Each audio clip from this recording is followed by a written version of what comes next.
I'm Tracy Edwards, writer, storyteller, and the voice behind Let's Get Unstuck. And around here, we don't do perfect, we do truth. We talk about the experience that leave us feeling stuck, the lessons hidden inside them, and the steps that help us move forward. Because if you feel stuck right now, it doesn't mean you're finished. There is always a way forward. And every next step brings you closer to the person you were meant to be. And that's what it means to get unstuck. Good evening, everybody. This is Unstuck. We just have a little bit of a challenge with Tracy's phone until she gets herself sorted out. She's got to log in, log back in, and I'll be here. But we do have Maria here. Hi, Maria. How are you Hi, doing? I'm good. Thank you so much for having me. So thank you for your understanding of this whole thing. Oh, there she is. So bring it back in. Never Tracy. a dull moment, guys. Never a dull moment with me. You know what you're going to get when I come on. So, give yourself maybe 4 minutes before you jump on my lives. So, Tracy, we still can't see you, unfortunately. Oh, you can't? No. Oh, I see myself. No. Hold on. I'll even come back again. Okay.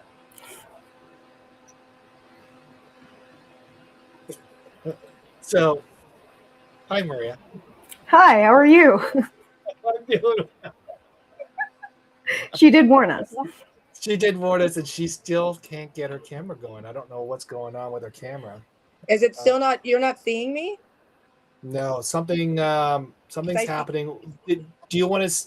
There is probably an enable on your phone or on the thing. It says camera on, camera off. Yeah, I mean, I show it's on. Let me try it again. Sorry, guys. Okay.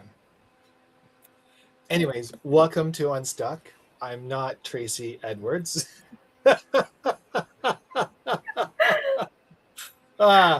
If you happen to catch me here, that's not intentional. It's just we're just having technical difficulties. I wish we had it. I don't know why she's always having issues with her phone. But anyways, welcome, Maria. Thank you so much. Yeah. She might have to do this in the dark. I'm not sure. We'll see. So maybe just kind of explain who you are to the audience and kind of give a little brief of what you're about and so forth. Sure. My name is Maria Casano. I am a writer. There she is. Editor, journalist, and author. My debut memoir, Numb Party of One, launches in February of 2027. It has been a long road to get there. I've been trying to publish for the last 15 years. My background is in e-commerce. I've been published in HuffPost, NBC, CNN, Allure, and yeah, I'm very, very excited to be here. Tell us a little bit about, who you are today and the work that you do as a writer currently, an editor, journalist, and now a memoirist. Sure. So, like I said, my background is in marketing. I did a lot of product reviews. I learned a lot about marketing other people, and now I need to market myself, which is not my comfort zone. So when I was 28 years old, I was diagnosed with a dissociative disorder, which changed everything for me because I had spent those 28 years thinking that there was something deeply inherently wrong with me. And then after that, after I got that diagnosis and learned that I could heal from that dissociative disorder, I found this deep, deep well of emotions and empathy and all the things that I didn't think I could feel. So after that, my mission changed. And now I spend most of my time connecting with other women who feel as though they needed to suppress these aspects of themselves in order to make themselves more palatable or tolerable or likable. Now, I'm going to jump into my introduction with all that being said. Okay, guys, we did this a little bit backwards, but we'll take that part and we'll put it in with this part. So with that being said, and what you've been diagnosed when you were 28, there are experiences we carry that become so familiar we stop questioning them. We assume this is just who we are. Maybe we've always struggled to connect with our emotions. Maybe vulnerability feels uncomfortable. Maybe we've spent years putting everyone else's needs first without ever asking ourselves why. But what if those patterns aren't personality traits at all? What if they're the result of childhood trauma or emotional suppression, or a nervous system that learned at a very young age that feeling less was the safest way to survive. So today's guest, as we already know, is a writer, editor, journalist, and author, and book dropper, soon to be 2027 February, Maria. And she's going to share a deeply personal story about living with trauma-induced disassociation and the lifelong impact of becoming disconnected from herself. As a child, she learned to suppress her emotions while navigating a home shaped by mental illness and unpredictability.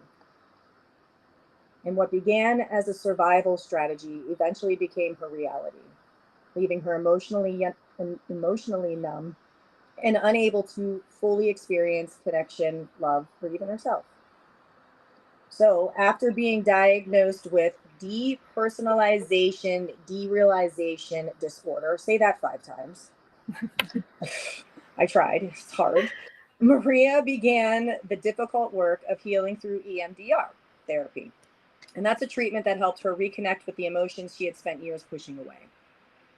So today she's using her story to raise awareness around childhood trauma, disassociation, emotional healing, and the hope that healing is possible, even after the years of feeling disconnected from yourself. So thank you for being here today. The story is really captivating.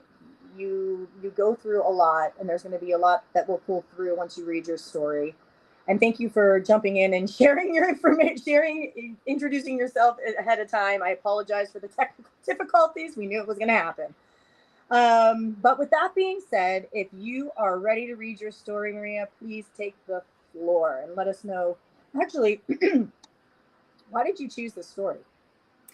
So this is what my memoir is about. I write on Substack and on Medium. I write a lot of feminist stuff. I write it from the perspective of a journalist. I do input some of my own personal anecdotes in there, but mostly it's to help other women, stats, scientific studies. I try to keep it very technical with a lot of the articles I write. This is one of the first articles I posted on Medium. It's one of the first articles I switched to Substack with, and it is very personal. It's a lot about me. And with my memoir release coming up, I'm really having to come to terms with the fact that, wow, people are going to read this, and it's basically like publishing my diary. And then on top of that, which feels very ballsy, it's asking people to buy my diary, to spend money on it. So I'm trying to get very comfortable with owning my own narrative. So even though I've healed from this dissociative disorder, and I would love to say that I'm really comfortable putting myself out there, it's still a little uncomfortable for me to take up space. It is. You know what? I think I probably come up with one of those formats to make people feel the most uncomfortable possible is reading their truth. But it's, the reason I love doing this format is because these stories are so relatable to somebody out there. And the reason why I chose to stick with Substack as far as having my co-hosts on here is because I have met so many amazing people like yourself that have put forth these stories that just, they need to be heard and they need to be told differently, not just by reading them. And so that's why I love hearing the storytelling element, because people hear things differently. And so I know that your story is going to connect to somebody who needs to hear it tonight or who will listen to this later on. So please take the floor and take your time. Okay. So this is called Good Girl Syndrome Gave Me a Dissociative Disorder. I learned how to dissociate at 7 years old. My older brother Scott developed bipolar disorder when he hit puberty. After his first stint in an inpatient facility, he refused further treatment, and his episodes got worse and worse. I saw how other people's emotions escalated his own. My father's frustration made him angry. My mother's anxiety was met with eye rolls and manipulations. His girlfriend's innocent comments snowballed into explosive arguments. One day it hit me. If I don't have emotions, he can't use them against me. He'll listen to me. It worked. Every time I compartmentalized my feelings and instead used unbiased, detached logic, Scott mirrored my calmness. He put down the scissors. He unlocked the bathroom door. He got into the ambulance. By the time I hit puberty myself, I'd successfully talked him out of several suicide attempts. But my brother wasn't the only person who responded well to this newfound talent. Everyone around me, parents, teachers, friends, praised me for being calm, brave, mature, reasonable, selfless, level-headed, logical. I'd come so far from the stubborn, fiery child I'd been, they said, and everyone liked me better this way. I had officially become the good girl, and all it cost me was my sense of self.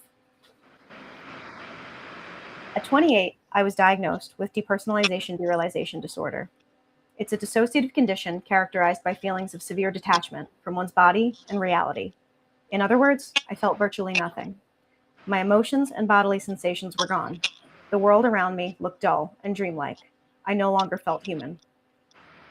According to the National Alliance on Mental Illness, women are more likely than men to be diagnosed with dissociative disorders. Some studies speculate that it's because women are more likely to seek help for mental health issues in the first place, but I'm not convinced. From the very first time a girl acts up in a classroom, utters a vulgar word, makes a bold joke, throws a tantrum, or acts any way other than ladylike, she's scolded for her emotions. Boys, on the other hand, will be boys. After all, hysteria is a women's disease. Since the second millennium BC, women's emotions have been a problem, something to be cured with herbs, sex, or sexual abstinence, or burned alongside them at the stake. Even now, if a female politician raises her voice over a male candidate's, media headlines and comment sections call her hysterical, aggressive, bitchy, manly. The women history values most, on the other hand, are the women who stayed calm, nurturing, humble despite their strengths. Mother Teresa cared for the poor, the sick, and the vulnerable, the way a mother should.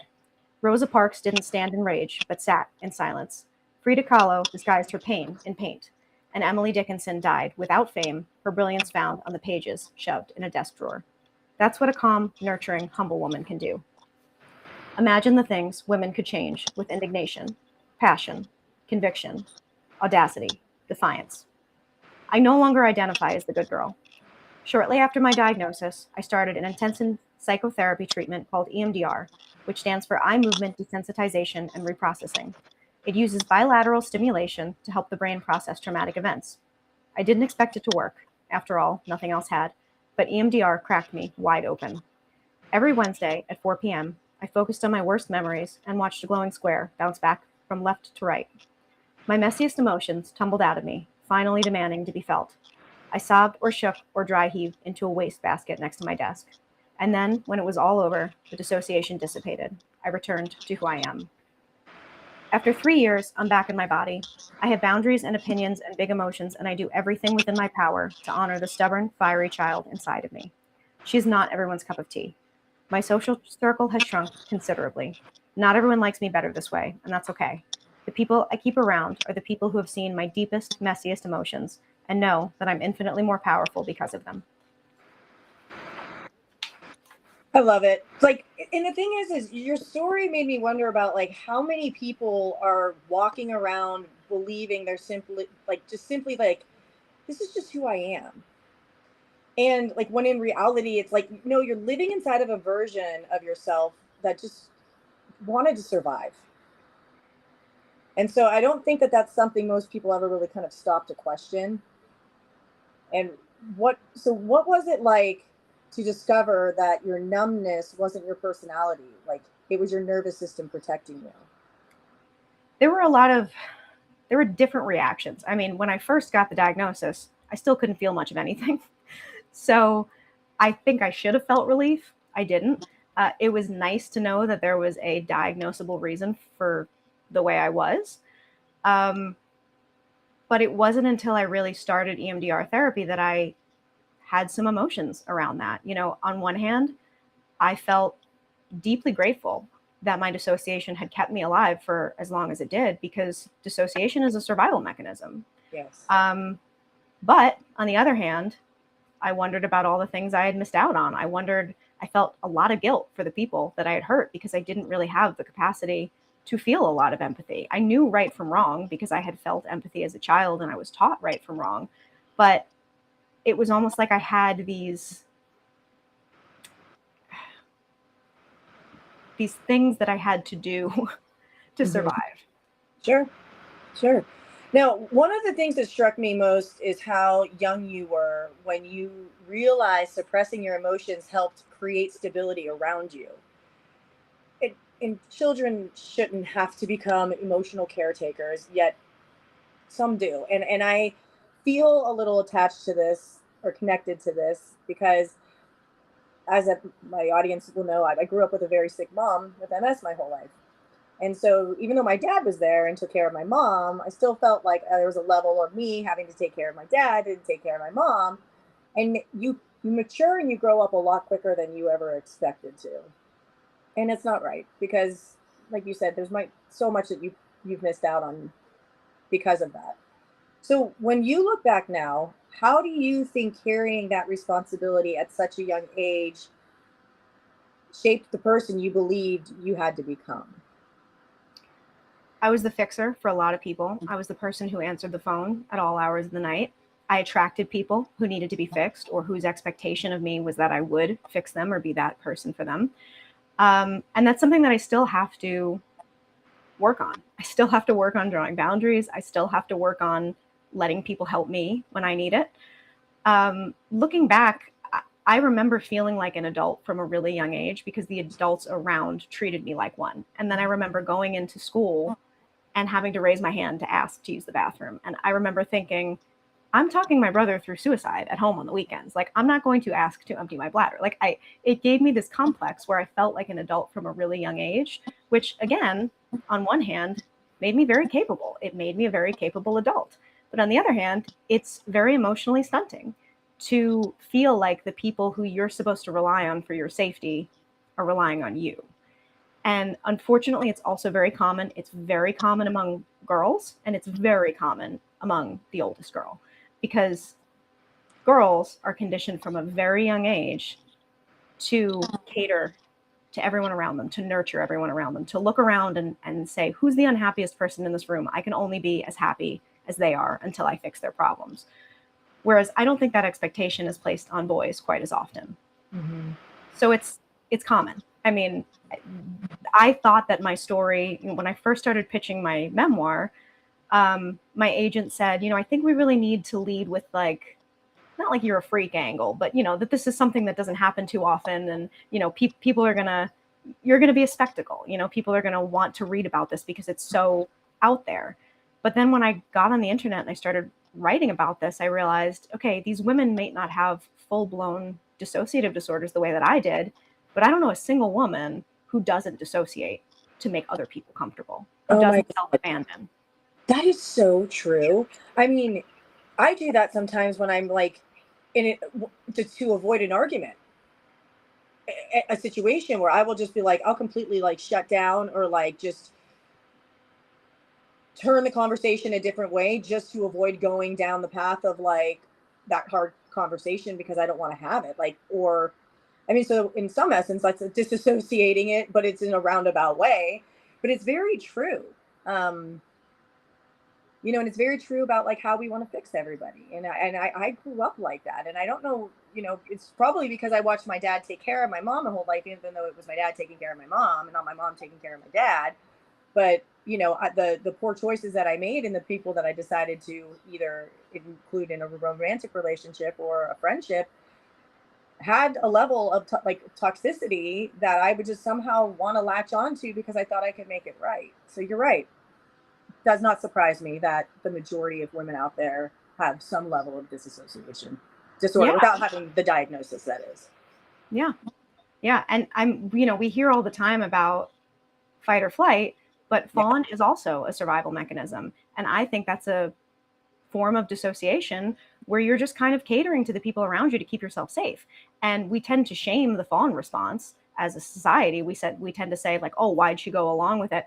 She's keeping herself alive, and it's very effective, especially when you're dealing with someone who's abusive or potentially violent. That's a form of dissociation, and women are more likely to do that than they are to fight, So true. I think about like so many situations where I have completely shut down and figured in the quietest of moments, it's probably just the right thing to do. Now, as children, we often don't recognize our coping mechanisms because they're simply just how we survive. The challenge is that those same survival strategies don't always serve us later in life, as you've discovered. And so, at what point did you begin realizing that what once protected you was now preventing you from fully connecting with yourself and the people around you? I would say by the time I had unintentionally sabotaged my fifth or sixth long-term romantic relationship, I was like, it's me. It sounds like a cop out. It isn't you. It's me. But in my case, it was the truest thing I had ever said. Now, at the same time, while I acknowledge that my dissociative disorder made it very hard for me to be a good partner, I also think I was choosing the wrong men for the same reason that you mentioned before. When your norm as a child is taking care of people who don't really have the capacity to give back, that's what you replicate in adulthood, and it sounds so, psychologically cliche, but the best way I ever heard it described was, if you imagine your neural pathways as roads, um, your main neural pathways are like these big 6-lane highways. And it feels very comfortable to drive on those highways because that's what you grew up doing. And then when something actually healthy comes along, when a good partner comes along, it's like this little dirt road that you need to take your car on. And that feels uncomfortable for someone who was raised on that unhealthy highway. So it takes a lot of rewiring to get off that highway and to go onto the little dirt road. So for me, EMDR was that. I was doing EMDR alongside dating, and it was really uncomfortable because on one hand, I was feeling all these emotions that I hadn't felt in 20 years. But on the other hand, I was trying to date men, unlike the men I had dated before, who would take and take and take and expect and liked me better because I was calm and quiet and easy and non-reactive and chill. And I cannot tell you how many men in my young adulthood told me, oh, I like that you never get mad about anything. What they were saying was, I like that you don't have boundaries. Wow. And that, I'm glad the relationship was good for them. But once I peeled back that dissociation, it was no longer going to work for me. Now, when you were going through the EMDR, which I'm a massive fan of because I'm currently doing that with my therapist on all the gnarly topics of my past boss and whatnot now, do you feel that while you were dating and while you were going through EMDR and starting to feel emotion again, do you feel like it became too much for you during that dating pattern, or were you able to find, like, eventually you obviously figured it out and found the balance, and here you are with a wonderful fiance or husband, but like how was that? That would be so confusing to me. Like, I don't know how I would go through that. Yeah. So I had a 48-hour stint after my first EMDR session where I had an existential crisis. And I want to preface this by saying, for anyone who's interested in trying EMDR, this is not normal. This is just because I went from feeling nothing to feeling everything. For me, it was like opening up a can of worms, opening up the floodgates. EMDR can be intense for people when they're processing trauma, but it's normally within the confines of the EMDR session. So for me, because I went from feeling nothing, a couple hours after my first EMDR session, I had 48 hours where all the feelings that I had been suppressing for the past 20 years came up at once, and I was almost like catatonic. It was a lot. Immediately I regretted it. I was like, I'm going to be a mess for the rest of my life. And then there was this loss of identity because I'm like, wait, I'm the one that everyone relies on. I'm the one who keeps it together. I'm the one who never cries. I'm the one who, never loses it. And all of a sudden here I am having a 48-hour breakdown. Again, that's not normal. Once I got through that, I realized I'm alive. I stared to the bottom of this deep, dark hole and it did not kill me. Your emotions cannot kill you. That was a breakthrough for me. So everything that came after, it was uncomfortable. Sometimes I'm like, I kind of wish I miss being a robot. That was much easier, but it didn't kill me. So I was able to move through everything a little bit easier after that. It was a lot, especially alongside dating, especially alongside the dating landscape now. I don't know if any of our listeners are currently dating now. It's not easy. No, but not. Yeah. Yeah, I no, it's not. But I mean, it's really interesting to me that while you were going through something so intense for you, and you chose to kind of date at the same time, which was one of the biggest challenges that you were having, was being able to stick it through relationships because you were, you know, subconsciously self-sabotaging them, but that you even took the chance of doing it until like you got to the point of actually feeling like you're good enough to go back out there and try it again. You were just like, no, I'm going to do this at the same time. We're going to see how this goes. What road are we going to go down? And so I think that's really ballsy of you that you did that, because I know me, I'd probably be a damn hot mess. It would not be a pretty dating situation over here. Thank you for saying. I will say I'm a Capricorn. I have a stick up my butt. I like efficiency. Like if there's a shortcut, I'm going to take it. And for me, dating alongside doing EMDR was exposure therapy, you know, and it was almost like I had this sounding board to come back to. You know, I would go on a couple really bad dates and then be able to bring it back to my therapist and talk about it. Or I had a couple guys that I almost ended up with, and, you know, it fell through and it ended up being divine intervention, the best thing that could have happened. But in the moment, it was really painful.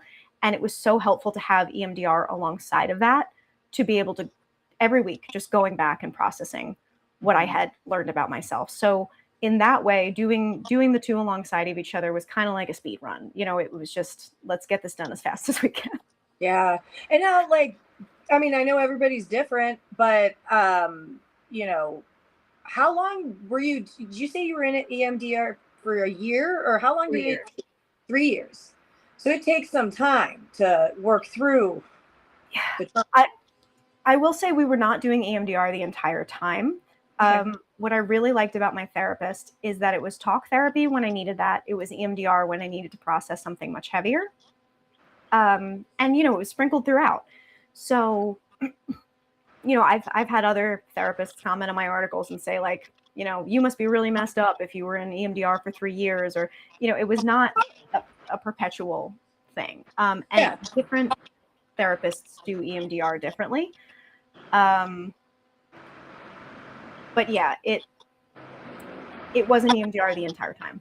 Yeah, no, I mean, mine's the same way. Like, Jesus, this woman's talked me off of freaking poor decisions, as well as like me sitting there, and I do the tapping because the pendulum, I'm like, I can't. I'm like getting, like, it makes me like, you know, so we're always testing. She's like, you want to try it again? I'm like, every time it fails, but like, I always do this. But anyway, going back to my question of like how long it typically takes, like, if you had like a ballpark length of time, where do you feel like that shift happened when you started EMDR? Like, was it 3 months, 6 months, a year? Right away. Okay. At the very least, it cracked me open right away. The way I would describe it is pulling at a thread. Or, you know, my therapist used this analogy when we first started EMDR. She said that traumas are like tree roots. And if you can find the deepest tree root and pull that out first, everything else kind of crumbles from there. So we pinpointed something that she called the first and the worst, which was the first earliest memory I had of feeling forgettable, because that was at the root of my dissociation. I was so afraid of being abandoned by the people around me, because I was dealing with my brother's suicide attempts from a really young age. My parents got divorced. My best friend actually ended up committing suicide years later. I was so afraid of all these men leaving me that I left everyone before they could leave me.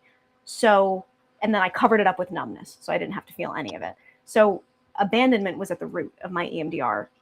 And I thought of the first time I remember feeling abandoned, which was way before I was dissociated. And that weird little memory brought up this emotional charge, which was rare for me because I really wasn't capable of feeling anything anymore. And so we tugged at that.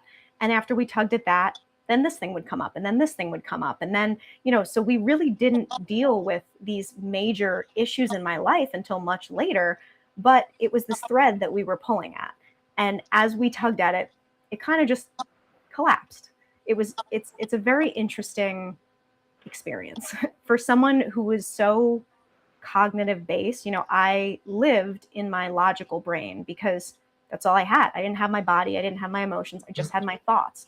So for someone who's used to being in their logical brain, a somatic practice like EMDR, where suddenly you're feeling all these things in your body, it's not always logical. It doesn't always make sense. But for me, it really worked. Wow. I love that you're giving me like hope to keep, and I'm going to keep going at it, because I know I'm about to go down a dark road with the topic that her and I are diving into. Gosh, I really wish my therapy was tomorrow. So for many listeners, the term disassociation may be completely new. So before your diagnosis, you spent years believing this was simply just your personality. Can you help us understand what disassociation actually means and what it felt like? And then there's a second part to that. So, like, can you maybe break down, because you had a specific diagnosis? Like I said, say it 5 times. I have to go back and read it because I can't remember it. So what is that? Explain that. Sure. So there are different types of dissociative disorders. I had a depersonalization derealization disorder, which is when you don't feel real. The world around you doesn't feel real. It feels like living in a dream. Sometimes colors can be really muted. When traumatic things would happen, I was almost viewing my life from a third person perspective, like I was like in a video game. You're numbing your reality. And I learned years later that when you're in a dissociative state, your brain is actually pumping out opioids to numb you against either emotional or physical pain. Oh. So you're numbing yourself from the inside out to prevent pain. It's very, very effective in traumatic events. Most people will have at least one dissociative episode throughout their lives, but when you're in a constant state of dissociation, that's what qualifies as a dissociative disorder. And then it moves from, okay, this is a blessing, this got me through this really hard thing, to this is getting in the way of my life. There are other dissociative disorders, formerly called multiple personality disorder, where your consciousness actually splits into different facets. And you're using these different, personalities to protect yourself. So the brain is very, very good at protecting itself against things that are too painful to think about or to feel. Wow. Okay, and part 2 to that. Why can it be so difficult for someone to recognize they're experiencing it? Do you have that answer? Yeah, because your reality is your reality. You see things through your eyes and nobody else's. So for me, comparison tipped me off that something was wrong, because I looked around at the people in my life, and I'm like, they're feeling things. Like if they're feeling things on a 10, I'm maybe like a 1 or a 2. Like I wasn't crying at funerals. I wasn't, having an empathetic response the way I was supposed to. I wasn't reacting to breakups. I was constantly on the move. The semester that my best friend committed suicide, I pulled a 4.0 in college. Like I was so capable of just pushing all my emotions aside and just going, which really served the people in my life. When someone just doesn't break down, doesn't process things, is constantly there for you, that's very convenient. And then when I started feeling emotions again, and I had my own needs and my own boundaries, people kind of fell away, because suddenly I wasn't the person who could fix everything for them anymore. So it really is, it's a double-edged sword. But to anyone who's thinking about doing EMDR and wondering, like, is it worth it? I would say absolutely yes. Yeah, I mean, and as we know, I mean, it's not like it's something new, guys. Like, I mean, EMDR has been around for ages. Yeah. Someone's commented in the thread. It's, I don't know if it came from therapists or not, or however, or you can maybe train it to do it yourself. But like, I have no idea. But in this context here, like, Maria relies on her therapist to walk her through it, and I rely on my therapist to walk me through it. But to each I will their own. say that it's something I've heard that you're not supposed to do on your own. The butterfly hug that you were talking about earlier, that helps with regulation, somatic regulation, because it's using bilateral stimulation to center both sides of your body. But with classic EMDR, where you're thinking about really heavy things, your eyes are following, a thing on the screen or a finger. I've heard that doing it by yourself or doing it alongside anyone who's not a trained EMDR practitioner can potentially embed the traumas deeper. Oh, wow. Good. Don't do it then. Don't listen to me. Don't do it yourself. Go to a therapist. Just full disclosure, I don't want to get sued. No, nobody. We're not here to get sued, people. We're here to have a conversation.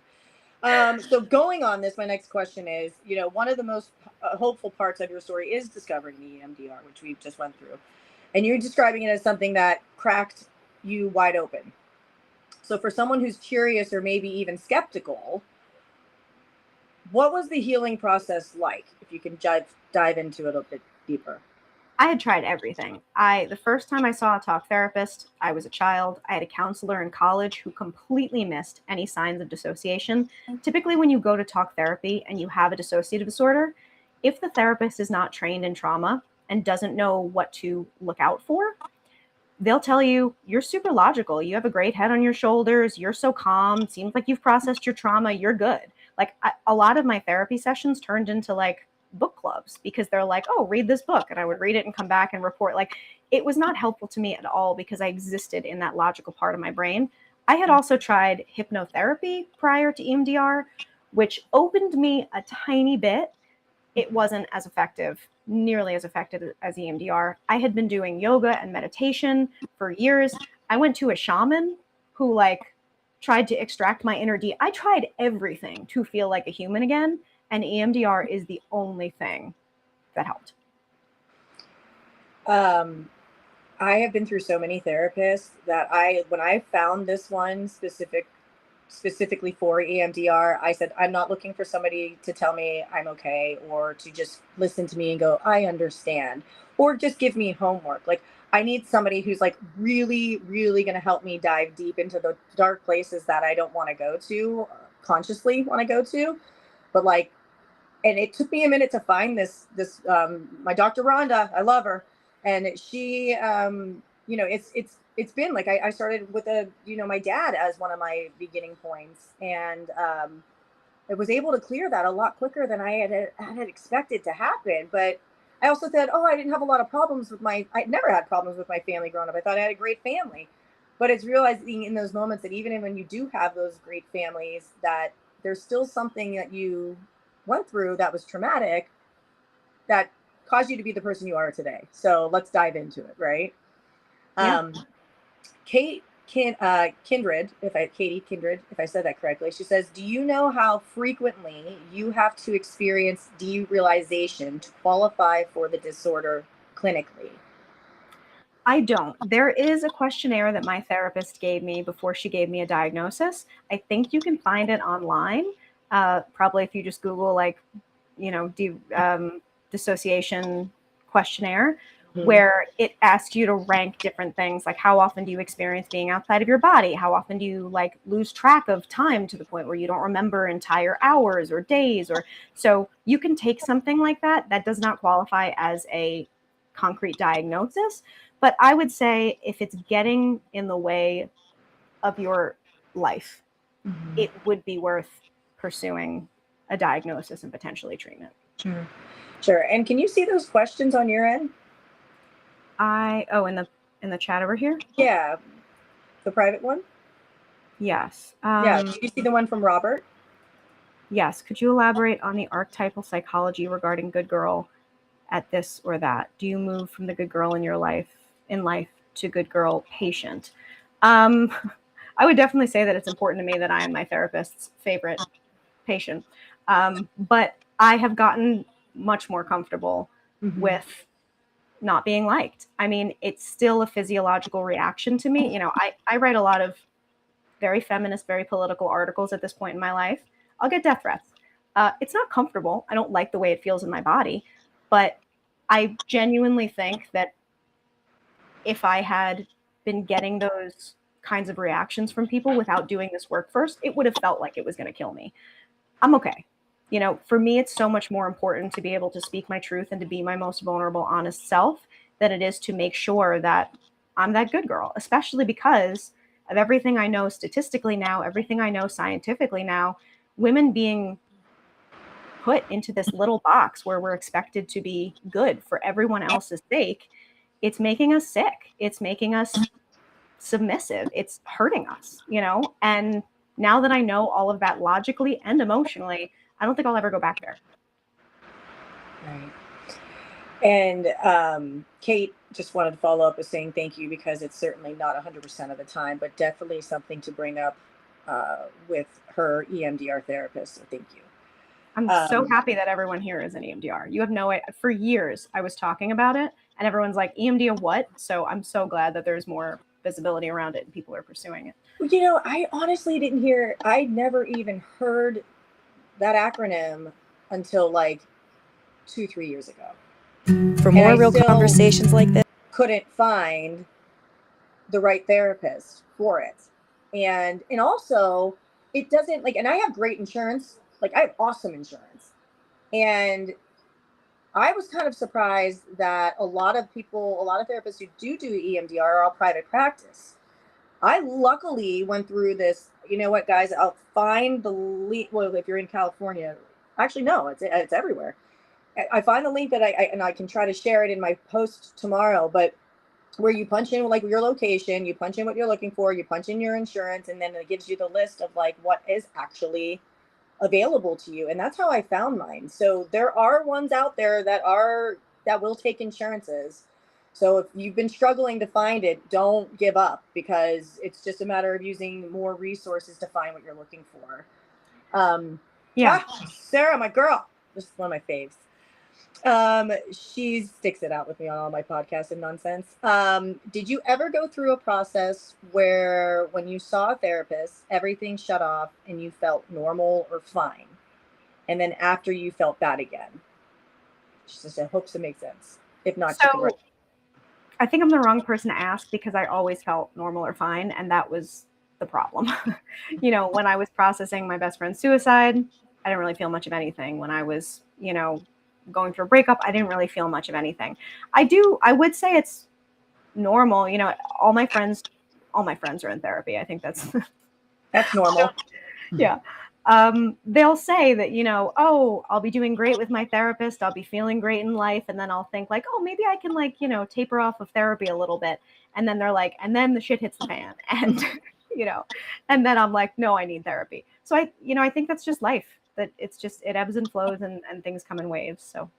And I totally feel like everybody should be in therapy if you're not in therapy, because just having another outlet that's not biased, that like looks at you under a different lens and doesn't judge you and isn't taking sides, but will like really just give it to you straight and like should be giving it to you straight and helping you walk off some dark paths. Like, I mean, they're massive resources. Like, they're huge. And having somebody to just talk to and who doesn't judge you for the fact that you were thinking about doing something suicidal, or doesn't judge you for the fact that you need a medication or whatever the reason may be. Like, it's nice to have that soundboard. So I am like massive advocate for it. And I think everybody should have one. Absolutely. Especially for women, and especially for women who struggle taking up space. Like, I realized when I first started therapy, my therapist would ask, you know, so how are you? How was your week? And the first thing out of my mouth would be, good. How was your week? And it made me realize, wow, I am so uncomfortable taking up space that just this hour for myself, where I'm supposed to be talking about myself and not serving other people, is making me deeply uncomfortable. And so if you're that person, if you're that woman, therapy is game changing, because it's just, here's an hour where you get to focus on yourself instead of everyone around you who needs you. That being said, I realized that, you know, I do not have good health insurance. I'm a writer by trade.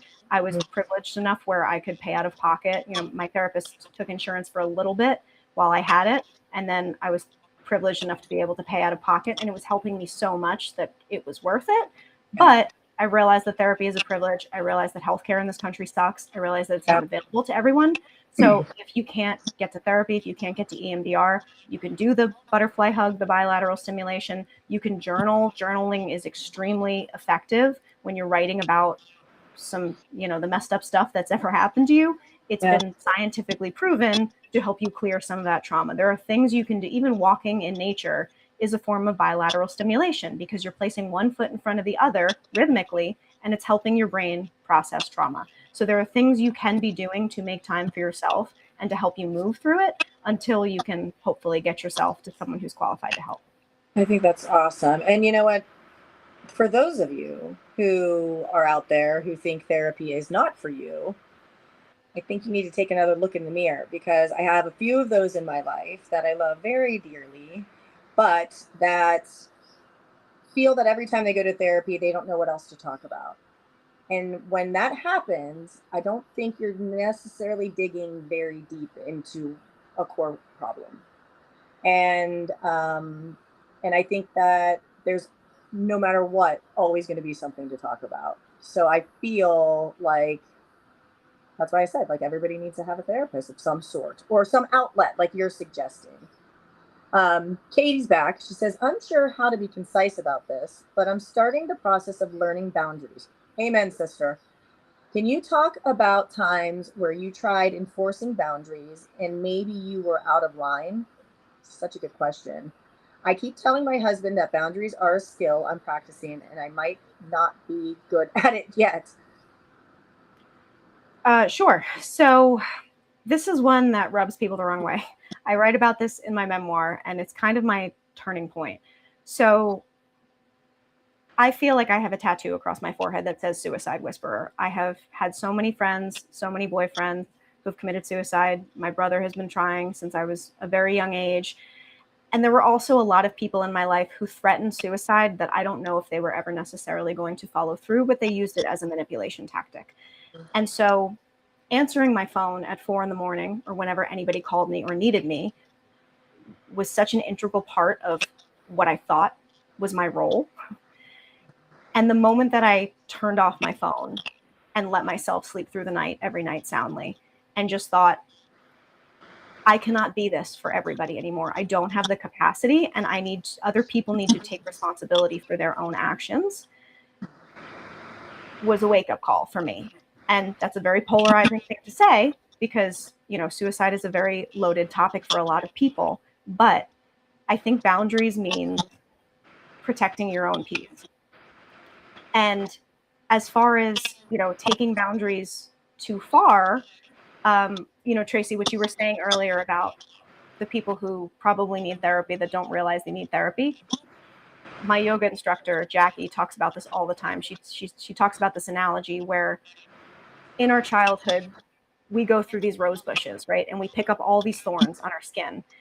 And we then, from that point on, we spend all of our time and our energy telling people in our lives, don't rub against my thorns, don't rub against my thorns. And if someone rubs up against your thorns, you either throw them out of your life or you are triggered by that or you react poorly.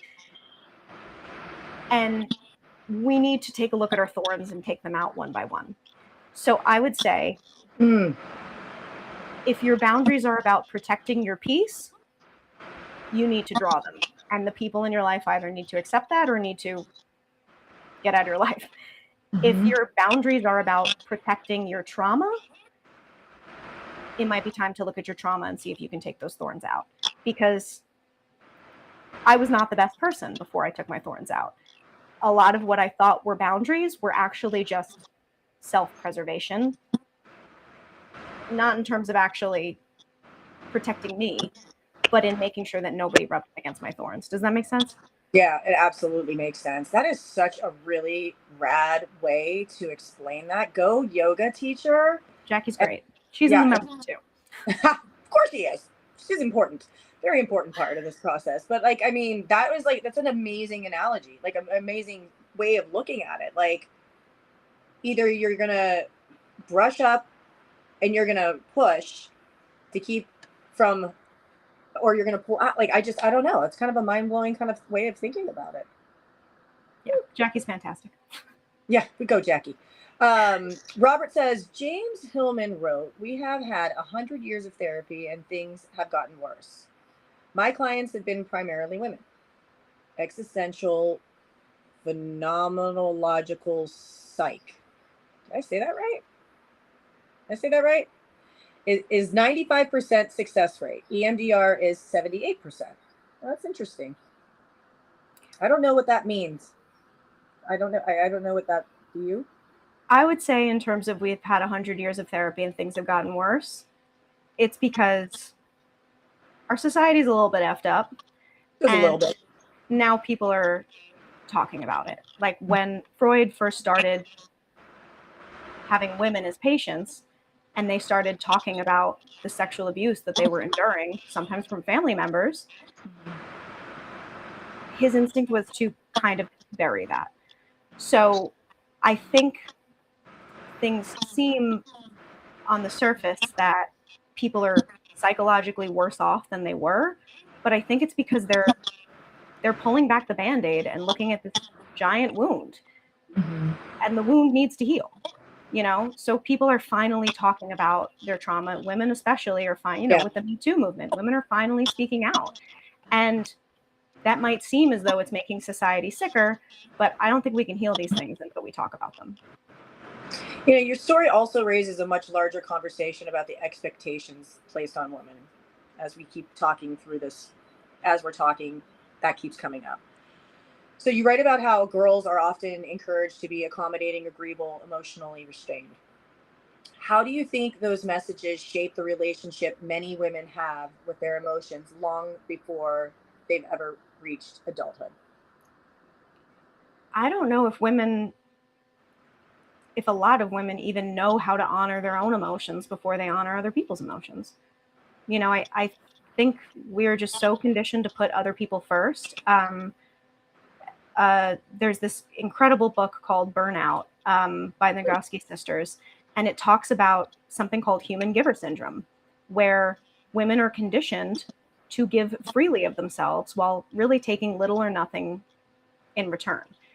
And I think that starts little girls are gifted vacuums and baby dolls, and like they are taught, this is your role. You clean for people, you take care of things, like I'm intentionally child free, and that's weird to a lot of people. Like that took a lot of deconstructing to realize, like, I don't think I want to be a mother because the world has treated me like my only role is to be nurturing to something else. And that doesn't mean that I'm not nurturing to the people around me. But I think it's weird for people to think of women as their own human beings first and not givers. You and I have a lot of similarities, Maria, that we'll just have to talk afterward anyway. But like, there's a lot that you're saying where I'm like, I completely understand this. Your, just because of how you're right. You're given the baby dolls. You're given I remember I was given like the little iron, the plastic iron. I was given the little kitchen from the play. I don't have kids either. I won't either. But like whatever the brand is, where it's like you're teaching how to bake and like all of these little things. I guess I just never really looked at it like conditioning. And it totally worked. I got an easy bake oven and I love to bake. As a feminist, I don't know what that says about me, but I love baking. No, I love baking too. But no, it's just very interesting the way that you look back at these little things thinking it was just a gifted toy, but then you look at what was gifted and then just how you put that out there right now. It just makes me look back and go, oh yeah, huh. I mean, and on my defense, my dad did buy me my first tool set too. So I mean, there's that too. My dad did too. He was teaching me how to spackle sheetrock and put up drywall since I was also 7 years old. So Same. I'm really grateful for that. Oh my God, every time I got grounded, there was a new project in that house that needed to get done. And I was always, get up, time to hang the drywall. I'm like, God, I knew how to do more of that stuff than my brothers did. But you're so handy now, I'm sure. I totally am. I mean, I play it down because I don't like doing it. But yeah, I totally can. I could build a deck. I could build a barn. Like you name it. I can remodel a room. Going back to Robert, again, I'm going to try to pronounce this. Can you pronounce that? Existential phenomenology is a psychological and physiological and psychological approach combining the study of subjective lived experience with themes of freedom, choice, and meaning. Robert, that's awesome. I'm going to look into it. I have never, ever, ever heard of that before, but I am very intrigued at this point. So thank you for bringing that up. We are coming toward the end. So today your life looks very different. You're writing openly about your experiences. You're sharing your emotion to the public. Thank you. And helping others understand trauma in ways that you never could before. So what does healing look like now for you, and how has reconnecting with yourself changed the way you experience life? It has changed everything. Um, Reconnecting with myself now means checking in with my body on a daily basis and asking it what it needs, which to some who may have been living in their body for the past 2 decades, if that sounds like a regular occurrence to you, congratulations. For me, it is very novel and very new. Um, it also means being grateful for every emotion that comes up, but not necessarily believing inherently that it's the truth. So when an emotion comes up, I'm so grateful that I can feel it. I'm so grateful that I can follow its path in my body to what it needs to tell me. But I also acknowledge that a lot of emotions, a lot of reactions are based in trauma. And when they come up, it doesn't necessarily make it true. Like the comments that I was talking about before, where like, if someone sends me a death threat, yes, I have a fight or flight reaction, but it's just an angry man on the internet. Mm-hmm. Hopefully he doesn't know where I live. Hopefully he can't find me. So Yeah. it's meeting my emotions with equal parts feeling and logic, as opposed to just logic. How often do you get death threats? Gosh. It's pretty common now. I will say, one thing about the writer experience that I hope to talk about more soon is that I think a lot of people go into writing because they're inherently introverts. They like the idea of like being in a little cabin and writing by themselves and keeping to themselves. And especially if you want to get published, now you need a platform. So when I first started pitching my memoir, I didn't even have an Instagram account. I didn't want to touch social media with a 10-foot pole. And now I've got like 40,000 followers on Medium. I just moved to Substack. I've got 2,000 more there. Like, you are really opening yourself up to criticism. And unfortunately, the loudest people are often the ones who disagree with you. So I Right. get death threats Often. more than I'd like to, but Yeah, no. Oh my God. Well, it's because you've got a strong voice and you're saying things that people are afraid to say. And so that's amazing. I love it. I just don't love that you get death threats. Um, I love that you get death threats. I love that you get death threats. It's so cool. No, I'm just kidding. You're nobody unless you're getting death threats. Yeah. Yes, right.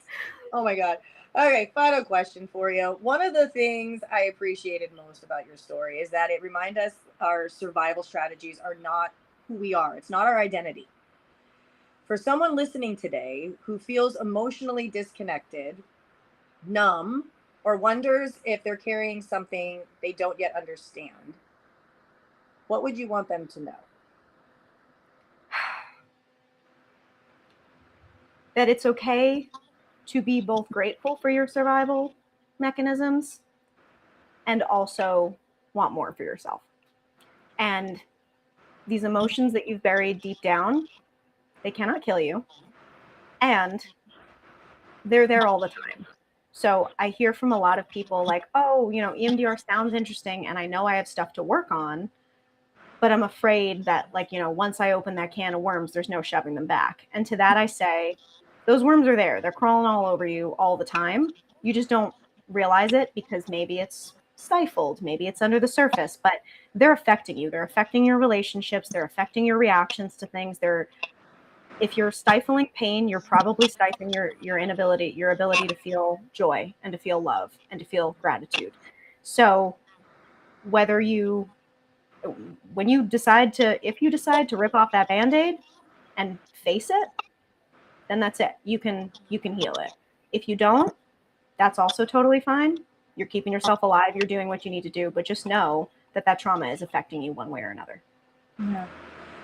So for our audience, just know, guys and ladies of all, healing is possible.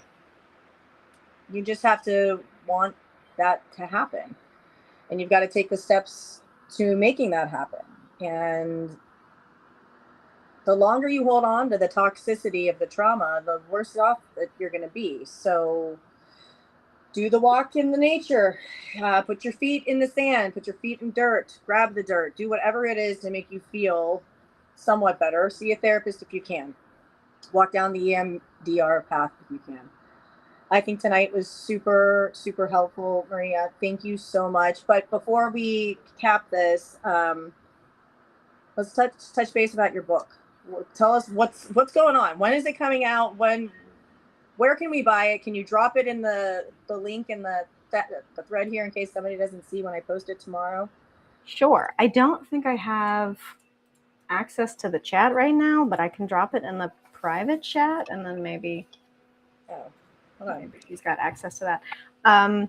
Yes, so it's called Numb Party of One, A Memoir of Healing from Dissociation. It comes out on February 2nd, 2027. And it is, thank you, John, and it is currently available for pre-order on Amazon, Barnes & Noble, and bookshop.org. My publisher I got a very, very small book deal for this. I'm doing a lot of the marketing by myself.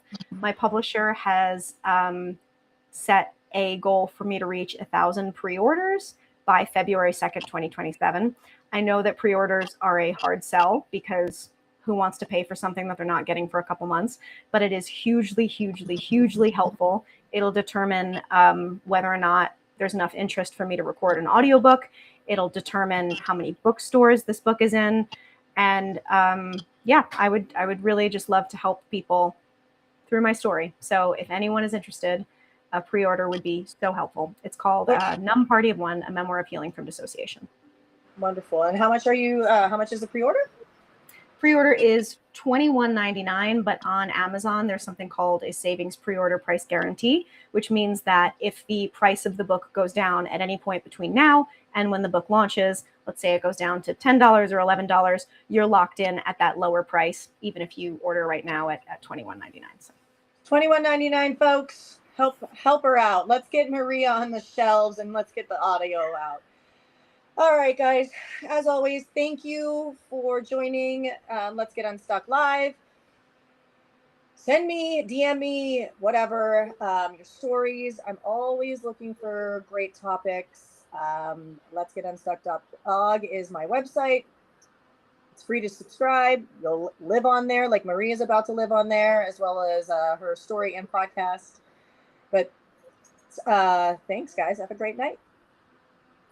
Thank you so much for having me. Thank you, Maria. For more real conversations like this, subscribe to letsgetunstuck.blog